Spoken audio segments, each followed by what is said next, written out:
राम राम दोस्तों, मैं सुबीर और आप देख रहे हैं शुद्ध। आज मैं आपको 1948 के एक घटनाक्रम या स्कैंडल या फिर घोटाले के बारे में बताऊंगा जिसे हम जीप स्कैंडल के नाम से जानते हैं। ये घटना न केवल अनप्रेसिडेंटेड थी बल्कि भारतीय इतिहास का एक महत्वपूर्ण पन्ना भी है। आजाद भारत का शायद पहला कांग्रेसी घोटाला।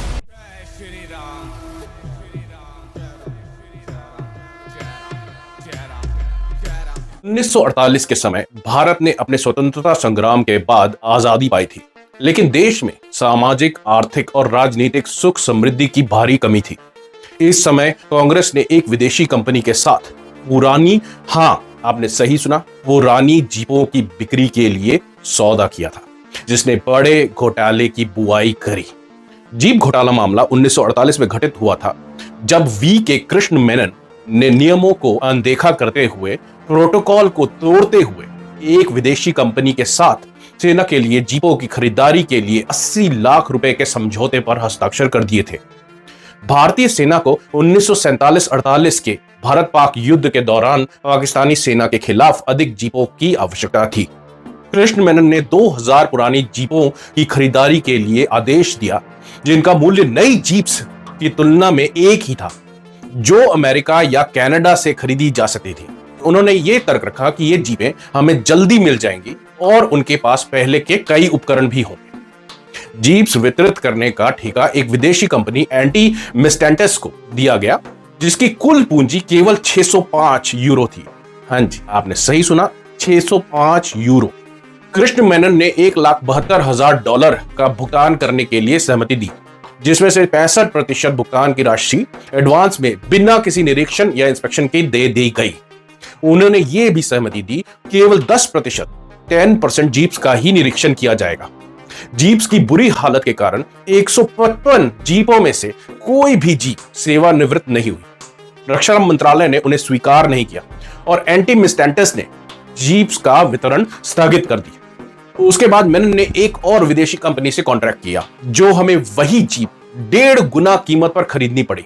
एसकेसी एजेंसी से 1007 जीप्स का कॉन्ट्रैक्ट किया गया और कॉन्ट्रैक्ट में यह तय हुआ कि पहले 6 महीने भारत को हर महीने 12 जीप सप्लाई की जाएंगी और उसके बाद हर महीने 120 जीपें भेजी जाएंगी।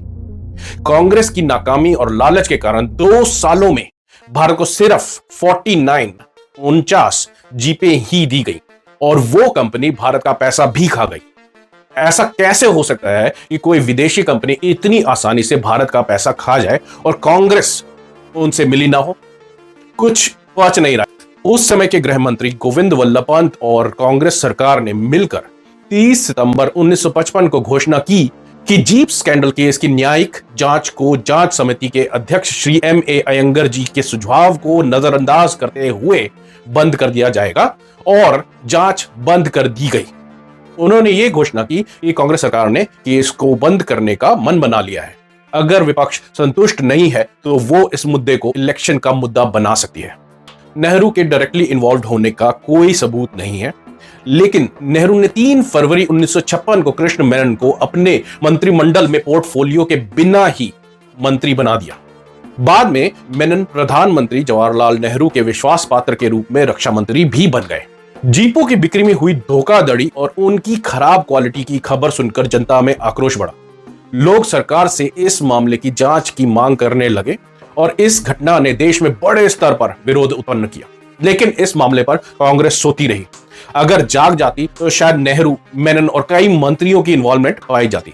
सरकार ने इस मामले की आनन फानन में जांच की शुरुआत की और उसने जांच के बाद कुछ लोगों को गिरफ्तार किया। यह घटना यह भी दिखाती है कि कैसे भारत को कांग्रेस काल में कंगाल किया जाता था और बेचा जाता था। जीप स्कैंडल के बाद सरकार ने नियमों में सुधार की दिशा में कदम उठाए और नए गुणवत्ता मानकों को तय किया। इस घटना ने हमें यह भी सिखाया है कि अपनी सुरक्षा और आर्थिक स्वराज्य की रक्षा करनी चाहिए। लेकिन इस घोटाले के बाद भी आने वाले 70 सालों में और कई घोटाले करे गए कांग्रेस द्वारा, जिनको मैं अपनी आने वाली वीडियोस में दिखाऊंगा।